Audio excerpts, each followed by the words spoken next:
So I'd like to go ahead and just say now what will be the foundation of the talk, which is what I mentioned briefly already, which is that we are all born into a culture that's organized at its core, at its living core, around herding animals, around owning animals as property for food.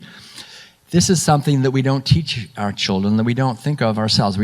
How many of you are even aware of that? I know it took me 20 years to suddenly realize the enormous significance of this, because we're taught and we believe and so forth that we live in a sort of, whatever it is, a kind of post-modern, industrial, computerized society.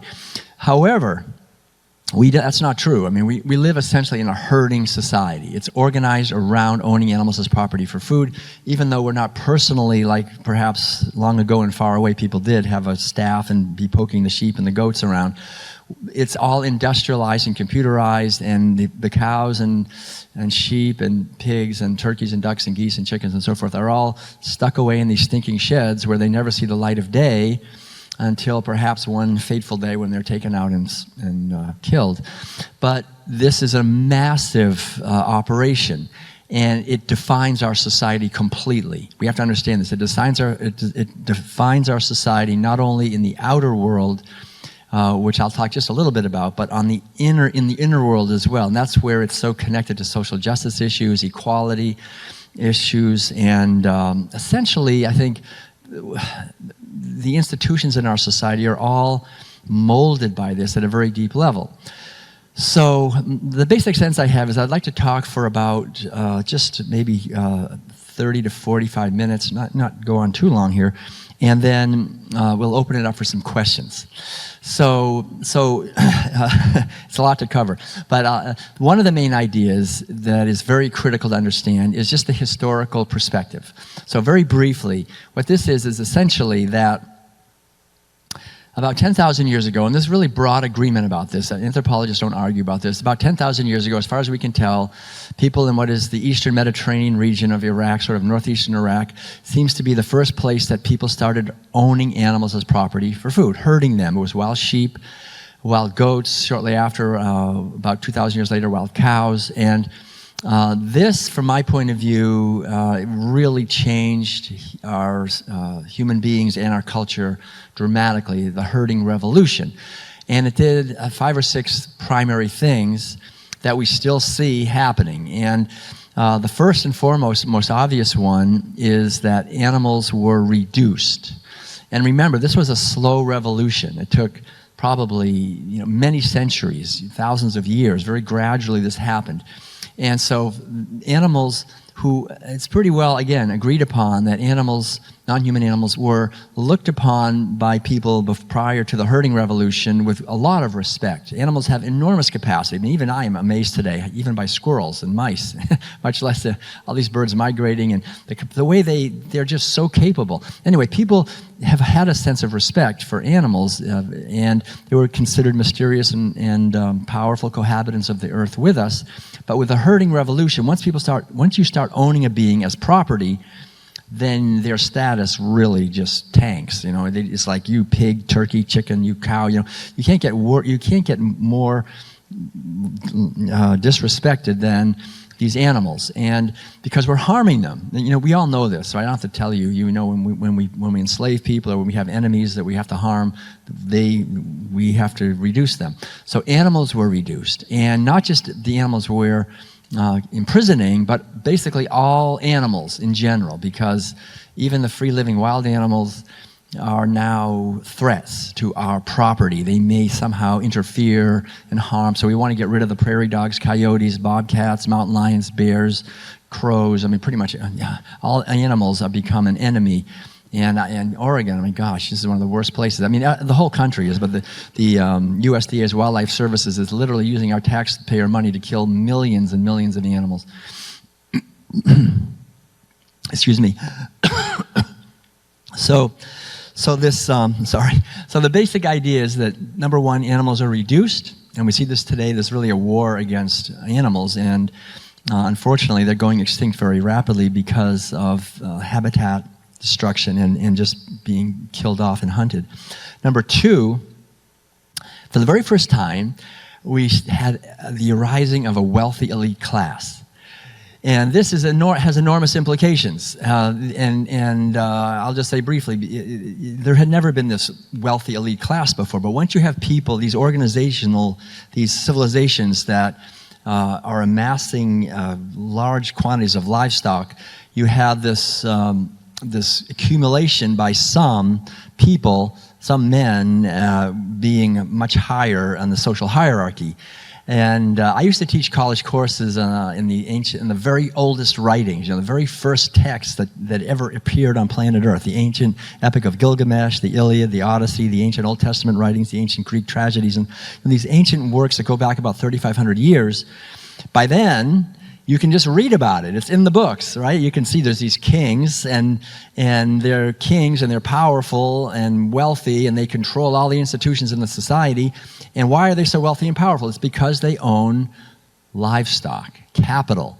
The ancient word capita in Latin means head, as in head of sheep and goats and so forth. So this is this proto-capitalist system where the wealthy elite own the means of production of wealth. And this wealthy elite class, unfortunately, learned that they could get rich very quickly by taking the wealth, which was livestock, of other king, of the neighbor king, right? So for the very first time, not only do we have this wealthy elite class, but they give rise to two more institutions which are still with us today, which are having an enormous detrimental effect. One is the institution of war. War is still with us, more than ever in some ways. And so the very oldest word we know on planet Earth for war is the ancient word gavia, which literally means the desire for more cows. That's the first word for war, because these wealthy elite would see somebody and they want those cows, because that's wealth. So they would, for the very first time, we had these large-scale conflicts, thousands of men fighting each other over livestock, basically. And whoever lost the war, you did not want to lose a war back then because the consequences were horrific. Not only did the livestock become the property of the victors, but the human beings became the property of the victors. So we had slavery, and slavery is still alive and well on this planet. And it's, in fact, a lot of statistics say there's more slavery today than there was in 1865. So it's important to realize that war and slavery and the wealthy elite class are all a direct result of animal agriculture. Social justice issues are enormously, these are huge social justice issues, and animal agriculture is at the core and driving force of this, because it's about owning livestock. The ranchers, essentially, back then, the kings, had been running things. And when they came over here, the big ranchos and everything, it was the ownership of land and water and livestock, and that was wealth and power, and they made the laws then, and they still make the laws today. So these four things are very important to understand, and one of the things I noticed also in my research is that whatever we have done to animals, sooner or later, we do it to each other. So it's a small step, actually, from owning animals as property to owning human beings as property. And everything else. I won't go into it, but there's unfortunately, the general list of atrocities that are committed on animals, sooner or later we're doing it to each other. So it's very sobering to understand that, and it's another reason we need to understand that animal agriculture will destroy us if we don't evolve out of this. Two more important aspects of this, the final two. One is basically the role of women. Because what animal agriculture is essentially, it's two things. It's not one thing. People think animal agriculture is just killing animals for food.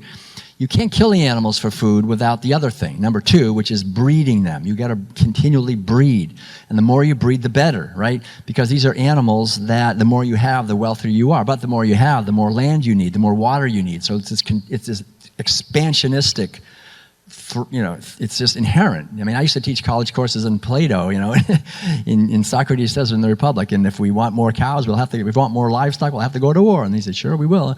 Now, this has been well understood for thousands of years. So, but the thing is, we have to understand, what does this mean for women?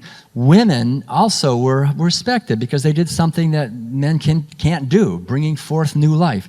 But animal agriculture degrades the status of the female giving birth, because to a herder, a female is just a breeder. She's just here to give me what I want. She's just here to give me what I want: sons, pleasure, wealth, and so forth. So you can read in these ancient texts, the very oldest text, we got these kings in place. They're always going to war. They got all these slaves, and women are bought and sold just like chattel property because they don't have any status because of animal agriculture. And then the final thing is the boys. The boys are also wounded. They have to basically have their natural sensitivity and tenderness and gentleness forcefully shut down so they could be hard and tough and capable of violence against rival herders and against women and against animals. And so we have the arising of this role model of the hard, tough, disconnected male, the John Wayne macho kind of cowboy mentality, which is devastating. There's probably no more devastating force on planet Earth than that force of hard, tough, disconnected males. And so this is what animal agriculture requires. It has from the very beginning. So we have to get very clear about this and to just see that culture that emerged in the Eastern Mediterranean 10,000 years ago and gradually spread, essentially, it spread, that's the thing, and it spread throughout the Eastern Mediterranean, into the Northern Mediterranean, into Central Asia, into Europe, and it didn't stop there. Of course, they eventually came over to North and South America and spread to Asia and Africa, and they brought this whole thing with them. They didn't just come by themselves, they brought what the Native American Indians call their slave animals with them, and the whole mentality of domination and exploitation of animals.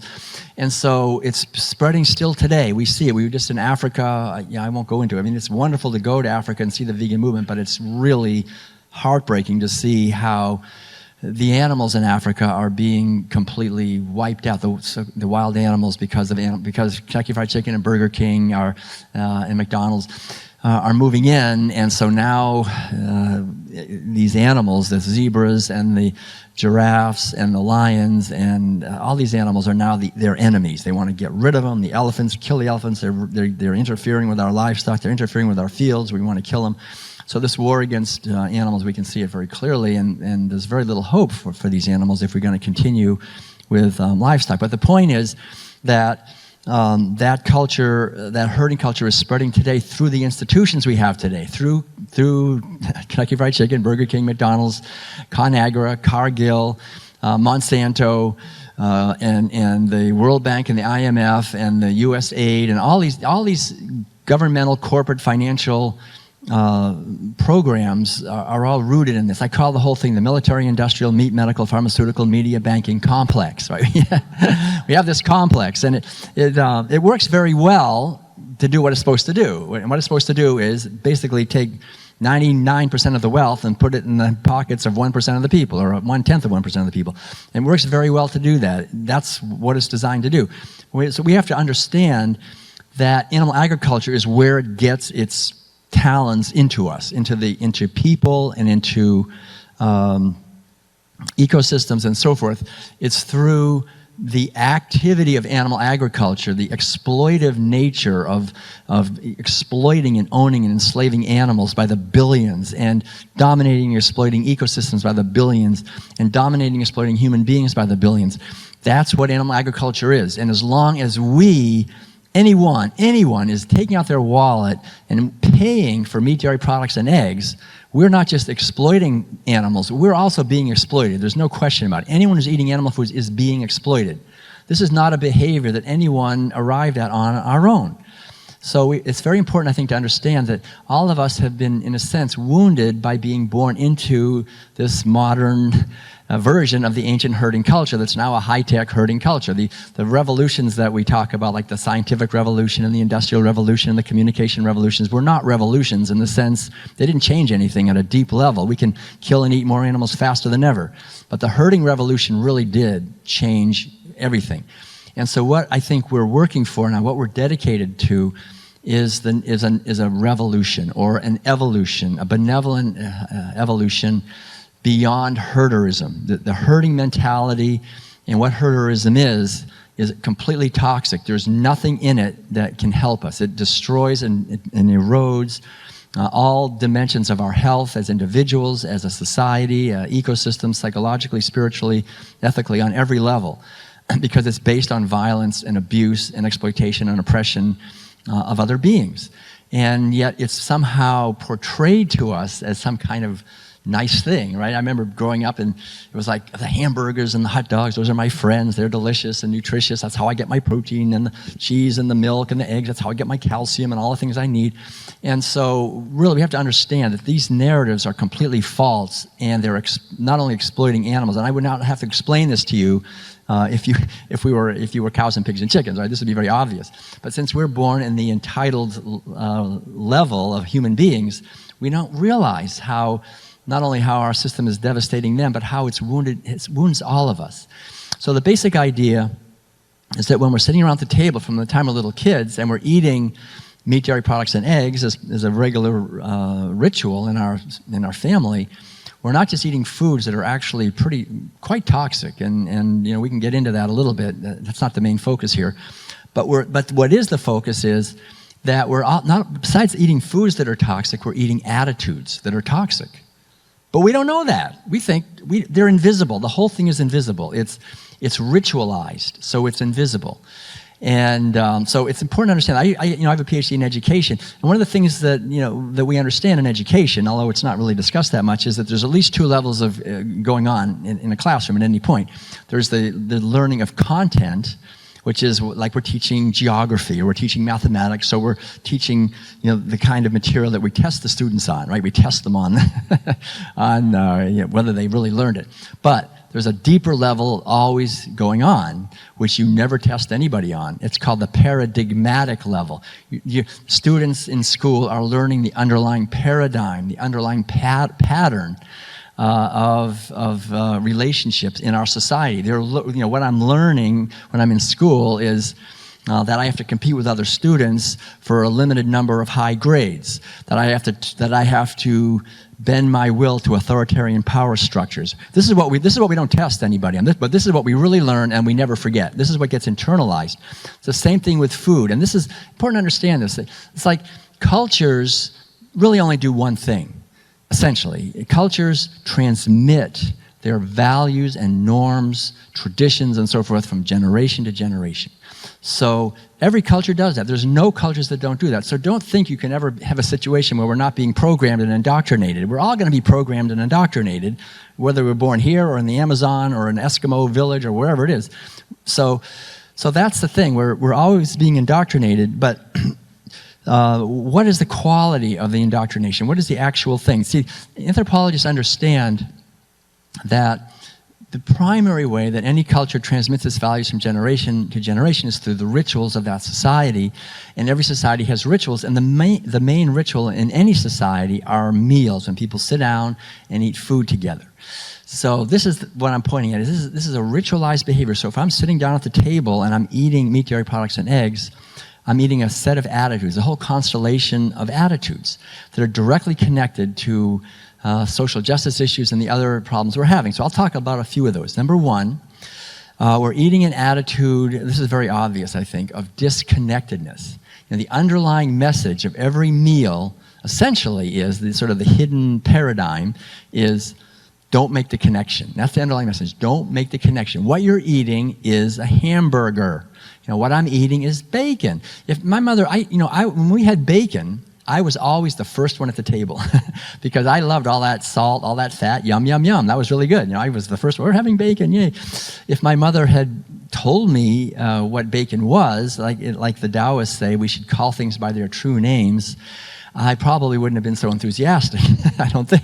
If she said, well, what is bacon? She said, oh, it's bacon. Where does it come from? It comes from the store.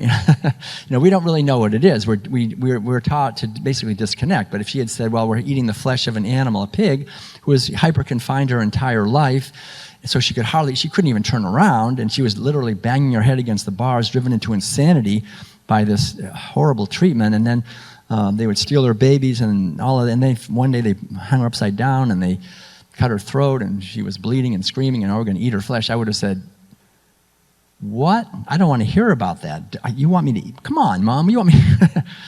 It was just inconceivable.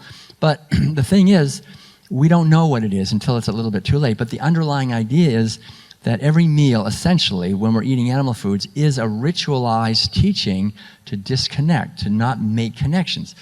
So this has massive repercussions, because what is intelligence? Now, the definition of intelligence is the capacity to make relevant connections. That's what it is. If we have an individual or a society that has lost the capacity to make relevant connections, we're in big trouble in terms of intelligence. We're gonna be so obtuse and make just deadly mistakes that will destroy our happiness and our possibilities. So the thing is, we have to understand what animal agriculture is. It's a system of reducing our intelligence. It's a system of reducing our cognitive intelligence, our capacity to make cognitive connections, and our affective intelligence, our ability to emotionally connect. Because the underlying message is it's just bacon. So the basic message is don't care, don't look deeply, don't listen deeply, don't feel deeply, don't care deeply. Just trust the authorities. Just stay shallow. Just believe whatever this is what we do. So this is the underlying message, especially when at that age, maybe some of you remember that moment when you learned that this was an animal you're eating, and this darkness that enters our chest is like, oh my God, I'm eating an animal. And most of us probably don't remember that, but I think on some level, okay, I'm just going to stay shallow. And remember, if you're a wealthy elite and you want to have a whole population, a whole society of people that are easily controlled, will pretty much do whatever you tell them to do, buy whatever you advertise to them, believe whatever the news whatever you tell them to believe. Then this is perfect. You want people who are not able to make connections, who are not able to look and listen and feel and connect deeply. So veganism is simply the yearning to make connections. It's this underlying, I think it's our natural yearning to awaken and to evolve and so forth. So when we understand this, I think we can realize that we've been wounded, but we can heal those wounds. I can't heal it in somebody else directly, but I can heal it in the one person I have control over, which is this collection right here of thoughts and feelings and expressing through a body. And the more this one that I have some control over is able to be in harmony with the deeper wisdom and make connections and increase the intelligence, then I think the greater impact we can have in a positive way. So number one is disconnectedness. Number two, essentially, the underlying message of every meal is, essentially, this is directly bears on what we're saying, is the mentality of commodification, the mentality of turning beings into objects. In other words, the lesson in these ritualized meals is that we're not eating a being, we're eating a thing. So this ability to transform beings into things, so that if I see a forest, it's just board feet of lumber. If I see a cow, it's just a hamburger on the hoof. If I see a pig, it's just bacon. That kind of thing. That kind of shutting of our eyes against this being is devastating to these animals. Of course, we do not want to ever think about such a thing happening to us, to receive that kind of hard-hearted look by people who have control over us, who have us completely in their hands, and they don't care at all. There's nothing more horrifying than that, but that's what we do to billions of beings as human beings.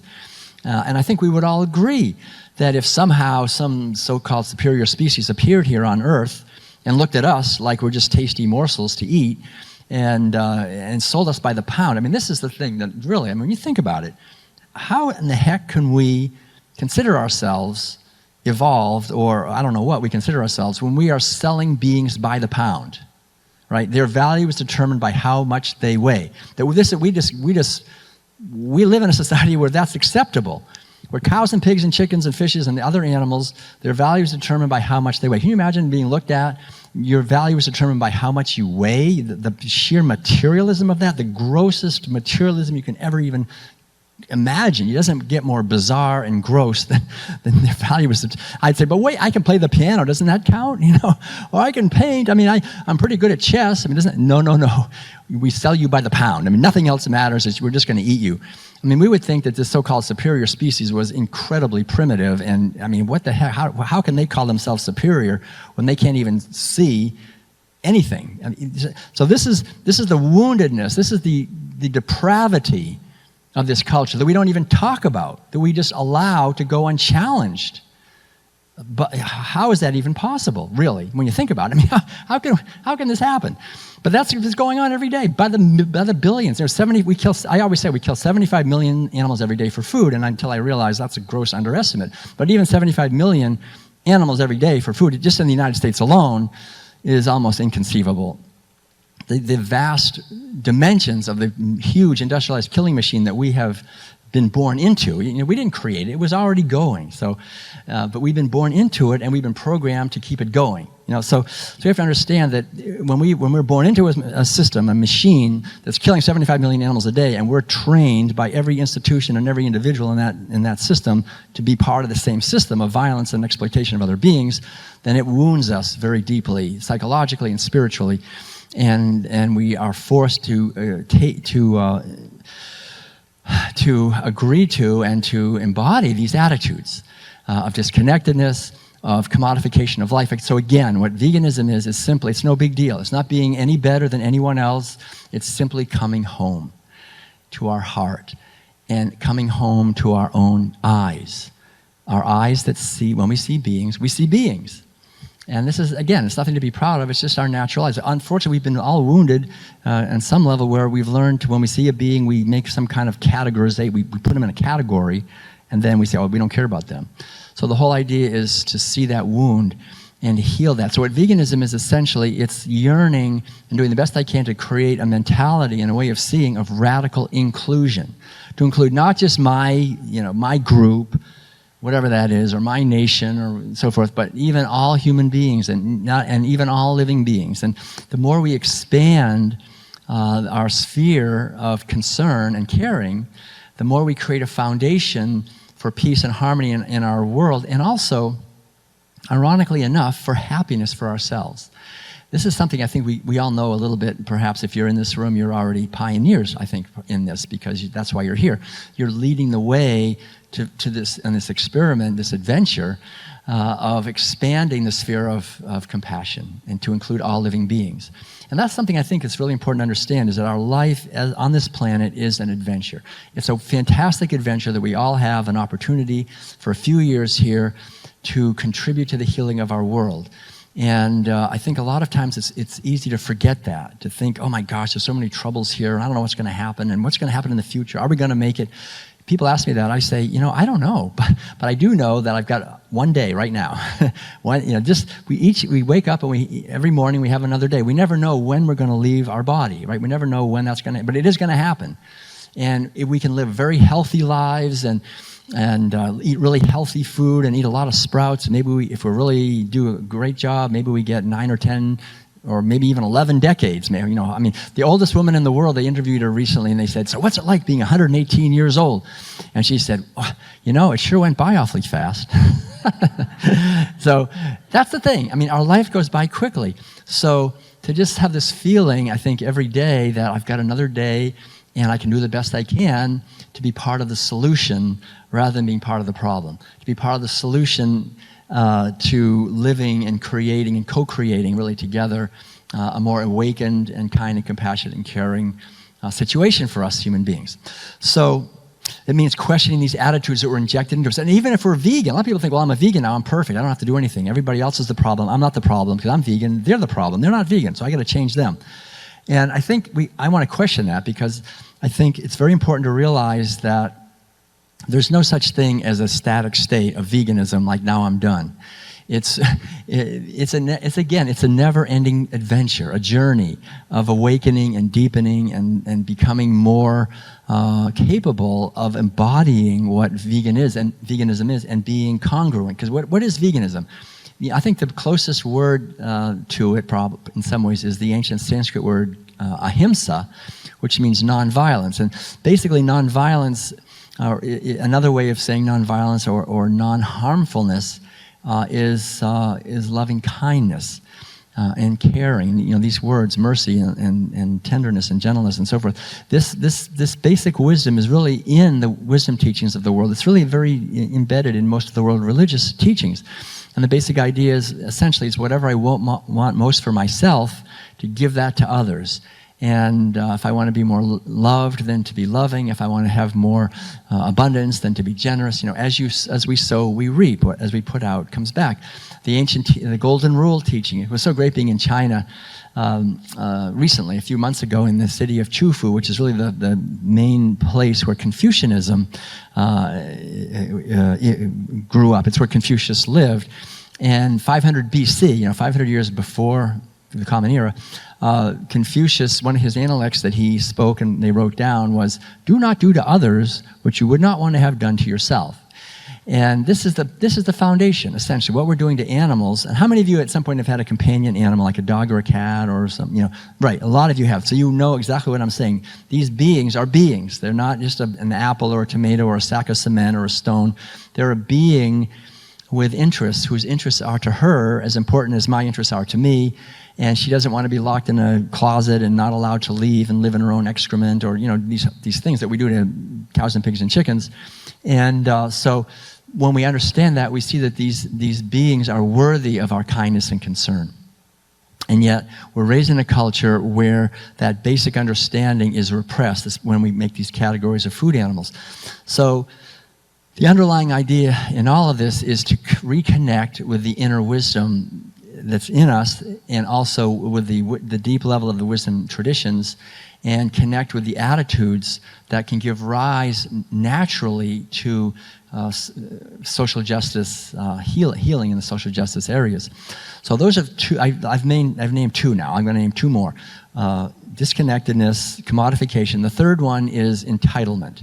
The subtext of every meal is that certain beings are inherently superior, other beings are inherently inferior. That's the basic message we're eating. Nobody ever says it, it's just, we know it in our bones. And it's totally fine for the inherently superior beings to dominate, exploit, and oppress however they want the inherently inferior beings, because they're superior. Okay, everyone is eating this.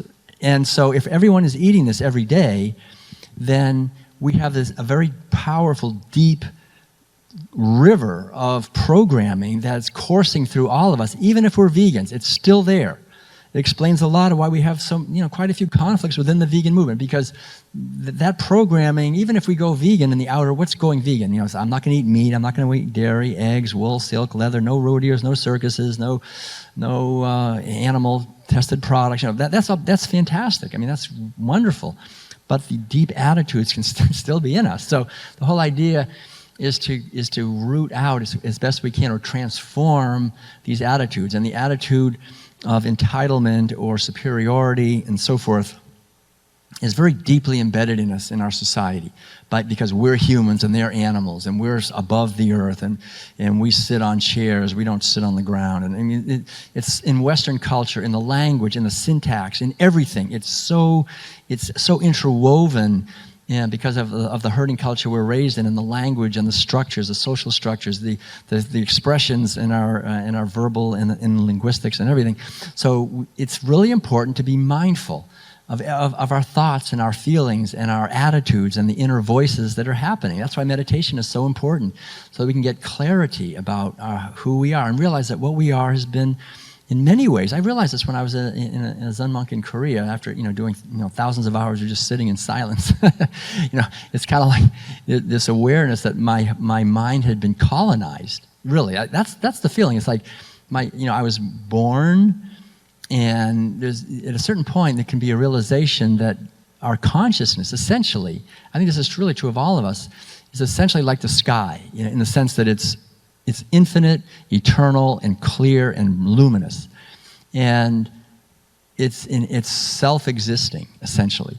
And yet, when that sky gets covered over with thick clouds and all kinds of who knows what, smog and fog and smoke and everything else, then it's like you don't even see the sky anymore. And that's what I felt like I realized this had happened. Is like I had been born, and then this cultural program is so relentless, and it had just completely covered over my consciousness. But at a certain point, I think if we're quiet enough, with enough one-pointedness, we can suddenly see that behind all that, there's this infinite sky. And the beauty is that the sky of our true nature is never damaged by the clouds. Just like the sky is never damaged by the clouds, the sky is beyond, it's in a whole different dimension than the clouds. And so when we can get a sense of that, a glimpse of the sky-like nature of our mind, we can see that that's true of everyone. Even people that we disagree with, people that are eating animal food or whatever, we all have the same true nature. And we've all been wounded. And so when we see other people who have been wounded and they're still eating animal foods, then there's no point in criticizing them, blaming them, shaming them, that kind of thing. When someone is wounded, you don't want to kick them, you want to love them, right? Heal them, help them heal.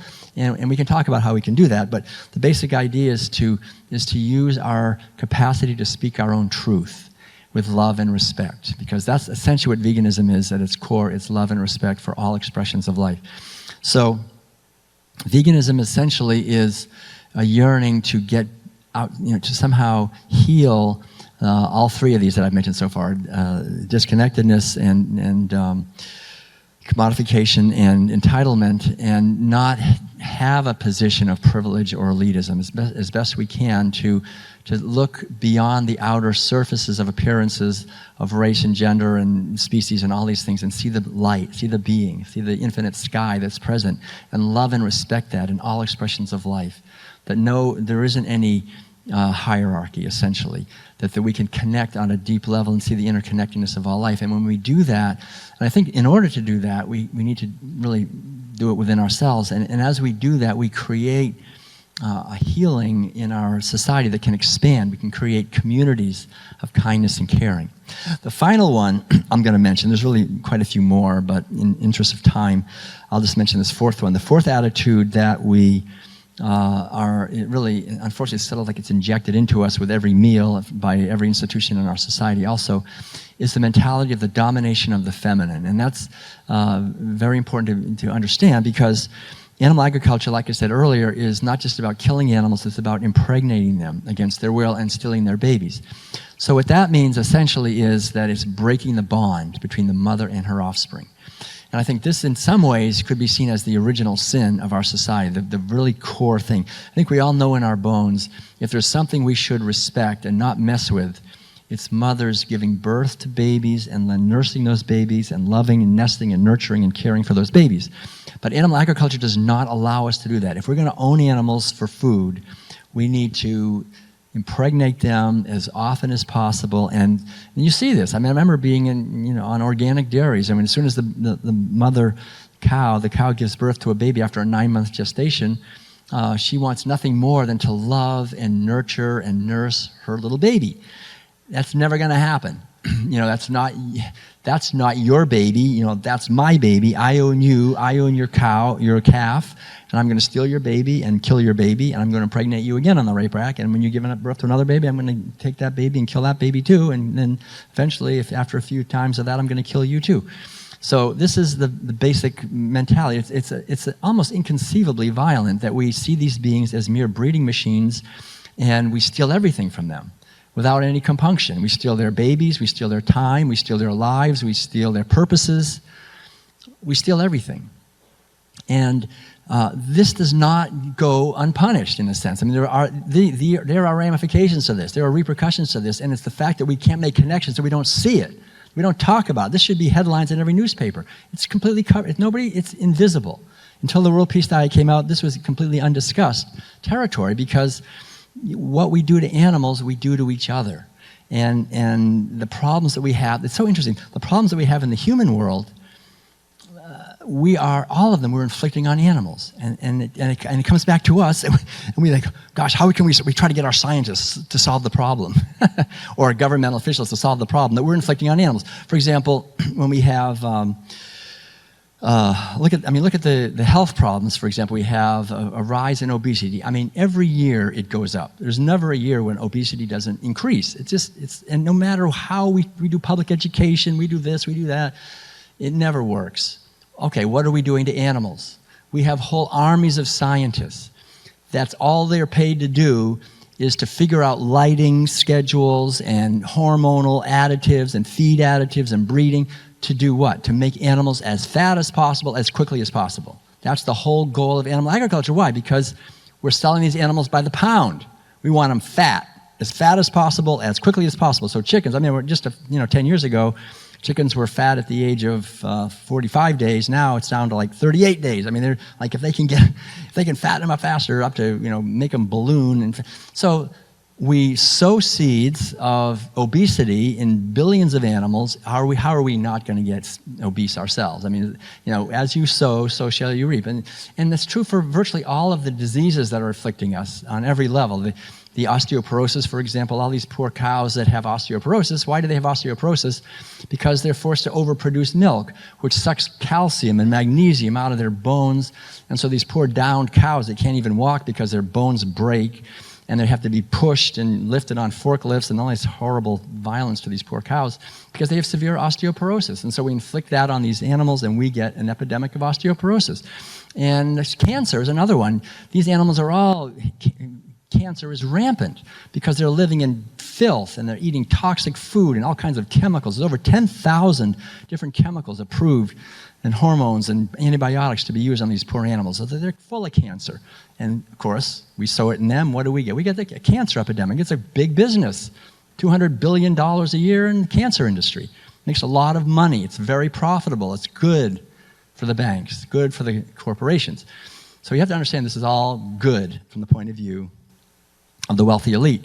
But it's not good from the point of view of us. For us, the people, that's why if we're exploiting animals, we are being exploited without fail. Because cows, for example, they would never eat the food we're feeding them. I mean, think about it. Cows are designed to eat grass, right? And they're not eating grass. I mean, they eat a little bit of grass, they eat some hay, but for the most part, they're forced to eat grains. And they're not designed to eat grains. I mean, grains are very rich. All these, corn and soy. I mean, they're super rich. Alfalfa. Why do they make them eat grains? Because it fattens them up, makes them give more milk, makes them put on weight, right? Because it's more profitable. So they're being exploited. They're eating, but they don't stop there. They're feeding them meat. Cows eat huge quantities of meat, fish meal, and chicken litter, and slaughterhouse waste in general. So we haven't seen cows trying to catch fish. We know. I don't have to argue with anyone about. Sometimes people say, "Well, humans are designed to eat meat, right?" Yeah, right. So, so are cows designed to eat meat? Oh, no. Well, look, if a cow's raised in this factory farm or animal agriculture operation, 10 generations down, I'm sure the 10th generation is going to say, "Oh yeah, we're designed to eat. My granddaddy, he ate meat. I eat meat too." They're not eating meat because it's in their best interest. The only reason these cows are eating all this meat is because they're being exploited. And that's the same for us. Anyone who's eating meat and dairy and eggs, we are not eating foods we're designed for, and we're being exploited, and we'll pay a lot of money to the military, industrial, meat, medical, pharmaceutical, media, banking complex. That's how it's designed. And so it's not like there's any evil. I'm not into like some evil people. It's just this is what has come through from the beginnings of the herding culture. And so, and not only are we sowing seeds of physical disease, we're sowing seeds of psychological illness in these poor animals. These poor animals are driven into all kinds of psychological states of terrible things. And we find the same things happening to us. In fact, it's so interesting to see that the pharmaceutical industry, for example, which is enormously wealthy and therefore enormously powerful, they get their profits from three main areas of business, right? And two out of the three are not that obvious. One is pretty obvious. One of them that's not very obvious is animal agriculture. These corporations, the large pharmaceutical and chemical corporations, make billions and billions of dollars of profits selling, like I said earlier, 10,000 different chemicals, drugs, hormones to animal agriculture to be put into these poor animals without their permission, mixed into the feed, injected into their bodies. And so that's one gigantic profit sector that's why the pharmaceutical industry does not like veganism at all. That's one reason. The second huge profit sector for the pharmaceutical industry is physical disease for humans, right? So then we humans eat the flesh and secretions of these drugged, abused animals, and we get all the diseases that everybody knows about, right? Animal agriculture is clearly linked with the diseases that are filling up our hospitals, such as heart disease, strokes, breast, prostate, and colon cancer, liver disease, kidney disease, autoimmune diseases of various kinds, dementia, and so forth. So there's a lot of money to be made selling drugs for these physical diseases that people get. But the third sector, which is actually the largest of all three, is what I'm talking about here, which is the drugs that people are required to take, apparently, because of psychological illness. So they have, and think of it, I mean, they have the same, very similar psychological problems that the animals that we're eating have, right? I mean, they have despair and panic and anxiety and depression and chronic pain and insomnia and all these things that we need, that the pharmaceutical industry makes billions of dollars, and we were inflicting it on animals, and it comes back to us. As we sow, we reap, and we break down their families, we find our families breaking down and so forth. So the whole idea is to just realize that we have these animals in our hands. I mean, we do. We're infinitely more powerful than they are, especially with our technology. So we can let them live their lives, and then we would be worthy of this beautiful earth. And we would be worthy to live our lives as we're intended to, in abundance and harmony here. However, if we decide, no, we're going to torment and crush and destroy them, then we're showing that we're not worthy, unfortunately, to be here. And so I think what we're doing now is we're reaching a critical time in our evolution, how it is, where it's in our generation. In fact, it's like right now, I think in the next 10 or 20 years, when we'll need to make a fundamental shift, a major shift. And we can see it coming from every angle. But this fourth mentality, the domination of the feminine, I think is critically important, because I refer to in the World Peace Diet the word Sophia, which means wisdom in the ancient Greek language. This wisdom of Sophia is something that is within all of us. I think especially within women, because women give birth to babies and they know this unconditional love. This little baby has been born through them, and even though the baby is nothing but really a lot of trouble, they just love that little baby. They nurture and protect and care for that baby. That bond is so sacred and so powerful. That's a wisdom, that wisdom of Sophia, and that wisdom that extends from that to love the earth and to love our community and to love our family and to treasure the expressions of life here on this beautiful, abundant planet. And so that Sophia is also in men, the yearning to protect and care for life. In animal agriculture society, it's based on suppressing Sophia in every way. When you force little kids to eat the flesh of tortured animals, Sophia has to go down. You can't eat that food. Sophia was going to say, what are you doing? And the same thing is true with animal agricultural practice. We could never keep stealing the babies. We couldn't keep castrating these poor males. We couldn't keep masturbating all these males and getting their sperm and putting on a sperm gun and putting it in a vagina and pulling the trigger. And we couldn't do all that. I mean, there's no way. We couldn't have a whole society based on doing that, paying for that. Because this is where it happens. This is the good news, in a sense, is this is the voting booth. These actual dollars are the ballots that do get counted. I'm not sure about the other ballots anymore.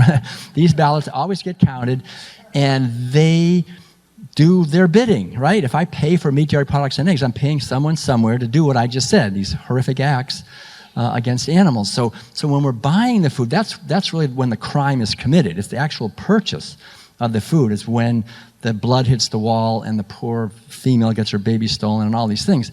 But then the irony is we don't just stop there. We don't just cause this.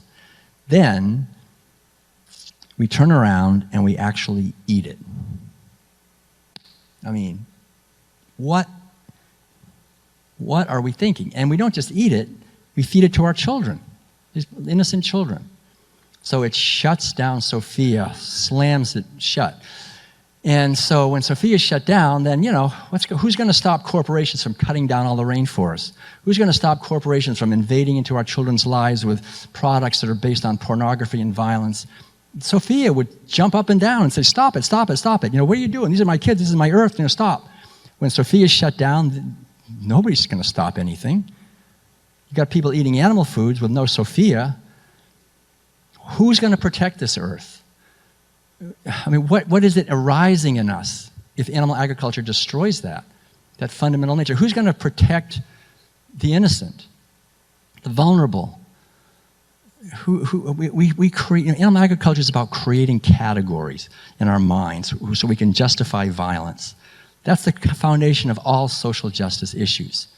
creating categories, as long as you put somebody in a category where you can do violence to them, then that's what we do with cows and pigs and chickens. That's the fundamental thing. That's why veganism is so essential. It's saying, it's going to the very root of the problem and saying, right here, this is it. I am going to move to a plant-based diet for ethical reasons. I am no longer going to pay for, and certainly not going to eat, violence against other living beings. And anyone who does that is healing the world at the deepest possible level, because that's going to the living core of our society, is animal agriculture. And so the more people understand this and just share this message in a way that is inclusive. It's not, again, like I say, it's not in any way being superior. It's just healing the wound enough so that I can make that change and then continue on to make that change. So I think essentially it's about understanding that there are two fundamental powers in our human world. One is the power of the individual. You know, each one of us sitting here looking out of our eyes, there's someone there. There's someone, we know it. There's someone in here. There's an agent with will, with a capacity to make choices, and with yearnings and aspirations and so forth. This being that we are, the individual, we have enormous capacity and power to co-create and work together to build a beautiful world. However, there's another power besides the individual. That's the power of the group, the power of the community, the power of society. This power of the group or the community is also enormously powerful. And so the point is that when we're born here, this individual that we are is profoundly affected by the community that we're raised in. When we leave here and we go out into the world and we see people taking out their wallets and voting for death and destruction, there's only one reason anyone does that. There's only one reason, and that reason is people are following orders. That's the only reason. No one argues this. I've talked about this in Iowa to a bunch of ranchers. They all agree. This is the only reason people eat animal foods. It's because from the time we're little infants, just go to any grocery store and look at the little jars of baby food. You'll see turkey and veal and chicken and cheese and beef. So we're eating these. They're fed to us by very well-meaning people who love us and want us to get plenty of protein. So this program goes so deeply. It's pre-verbal, it's ritualized, it's completely invisible. And so we're programmed to eat animal food. So the power of the community is enormous. And so if we aren't careful, our power as individuals will be completely overridden, and we'll just become products of our community. We'll just be basically automatons with the blinders slapped on, just doing what we've been told to do, taking out our wallet, eating and killing and reproducing. And we're reproducing our culture. But if we just reproduce the culture, that's what the culture wants us to do, just reproduce the culture. It doesn't want anything more. But if we're just reproducing the culture, and the culture is based on not a good foundation, on violence and abuse and war and patriarchal values of exploitation and so forth, we're just reproducing that. So the whole idea is to question every dimension of our cultural programming, question the narrative, especially the food narrative. When we do that, then we begin to infuse into our culture a transformative element that can only come from us as individuals. Then we can help not only ourselves evolve, but we can help our culture evolve. So that means creating alternative communities. Right now, for 2 hours, we have an alternative community right here. We can create a community where we're basically discussing and pondering and encouraging kindness and caring and sanity and interconnectedness. And we'll go back into that larger community where there's not so much of that. But it's because of doing this, and this is happening a lot. I mean, vegan restaurants and so forth, and veg fests and meetup groups and sanctuaries and so forth are all communities based on creating an alternative. So I think this is the thing, is to realize that each one of us as an individual, we have an enormous power to heal ourselves and to elevate our consciousness and our clarity and our ability to live in congruence with our own values. And the second thing we can do is we can somehow create and contribute to alternative communities based on vegan values of inclusion and kindness and respect. And that as we do that, we're contributing to the transformation of our culture. And we don't have to have anger and hatred in all of this. We don't need to. I mean, 10,000 years ago, people in Iraq or in the middle, wherever, over there, thought they need to kill and eat animals for food. I'm not angry at them for that. I mean, I don't know what happened. Maybe, there was a terrible environmental catastrophe and they started owning these animals and eating them and killing them. All right, that's okay. All right. But why are we doing it here, now, when it's utterly, completely obsolete and counterproductive? This is the mystery. I mean, we pride ourselves as being logical and rational. If we were logical and rational, Madeline and I wouldn't have to travel all over the world trying to, tell people, like, what are you doing? Everybody be vegan already, a long time ago. But the thing is, we're not logical and rational. We're basically products of a community, and we don't want to be different. We're afraid. We're very afraid of being different. We're very afraid to go against this deep program that came from our own mothers and fathers and ministers and priests and everybody. So, and doctors. So the whole idea is to make the effort that we can make to transform ourselves and then create other communities based on another value system. Like Buckminster Fuller said, if you don't fight against and try to tear down a system that's destructive and violent, because you'll just hurt yourself, and you won't create an alternative and build that up. And this other one it'll be so obviously obsolete, it'll get abandoned. And it's happening. We can see it happening. I mean, I just read the other day, we were just in Canada, and they're already up to, apparently, according to this recent study in Dalhousie University, 10% of Canadians are now either vegan or vegetarian.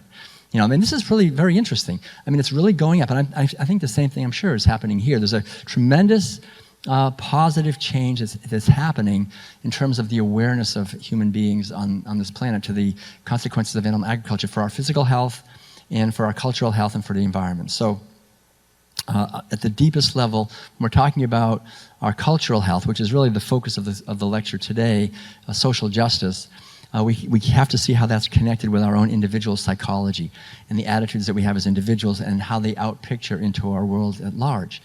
So animal agriculture undeniably is the foundation. Animal agriculture is devastating to the environmental health.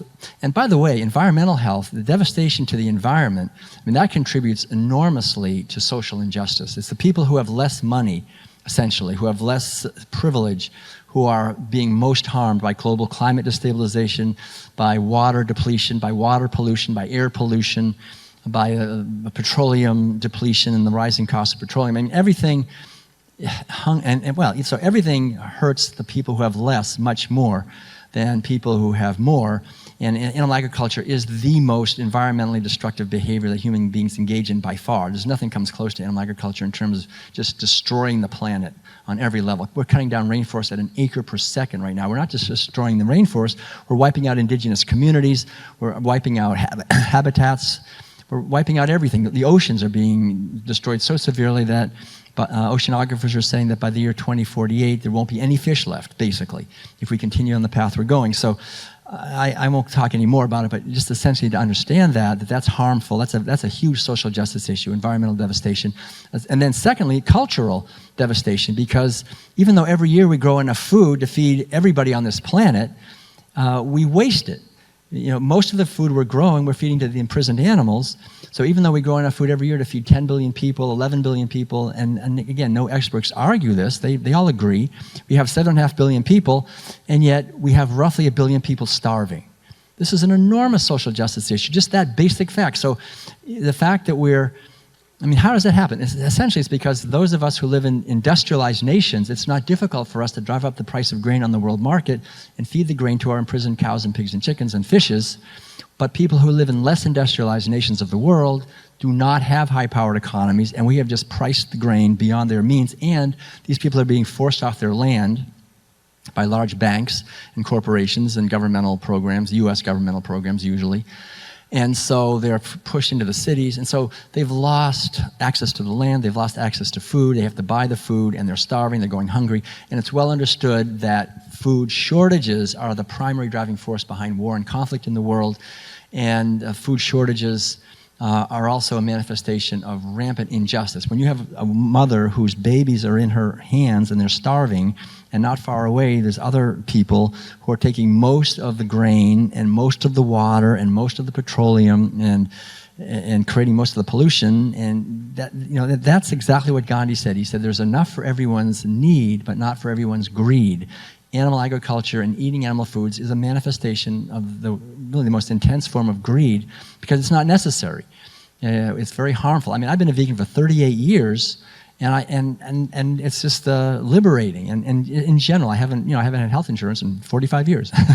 Haven't had to essentially go into drugstores or go to these kinds of places, because essentially, and it's not just us. I mean, in general, vegans have much lower rates of the diseases that are filling up hospitals. So we can be just as healthy or healthier without causing this kind of suffering to animals and to other human beings. Starving people are going hungry because of this system that's wasting the abundance of this earth. How many of you have noticed at some point that the earth is beautiful?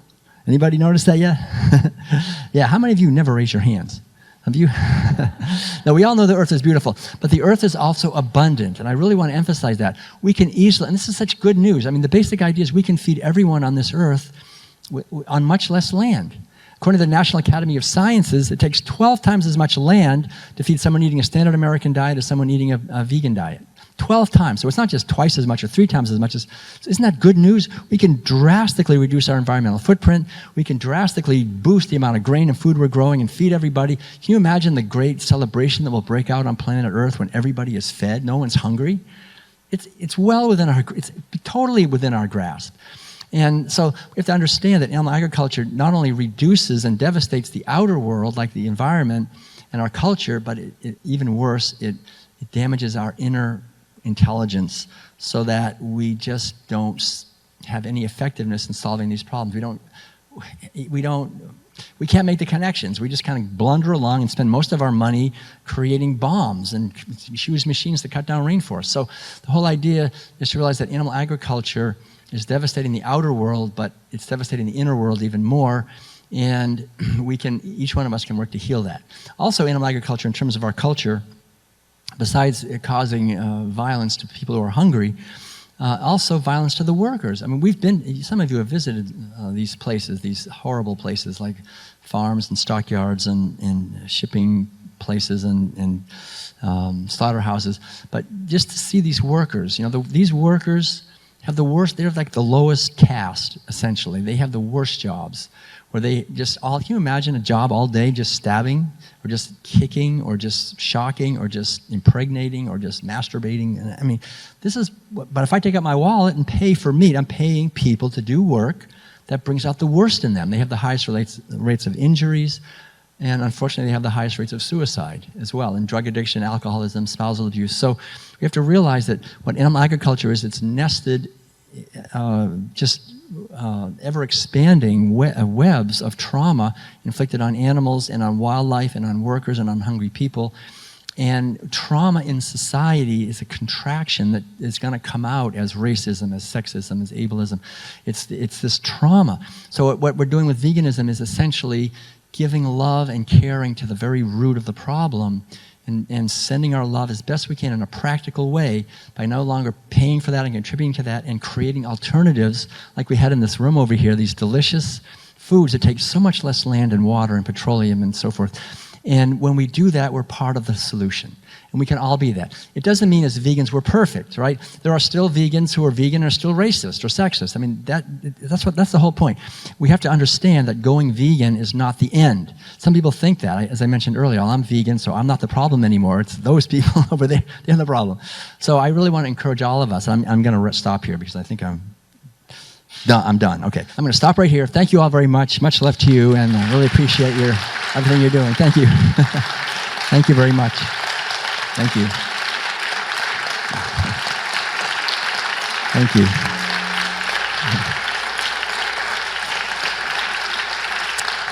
I love you. Thank you. Thank you very much. Thank you.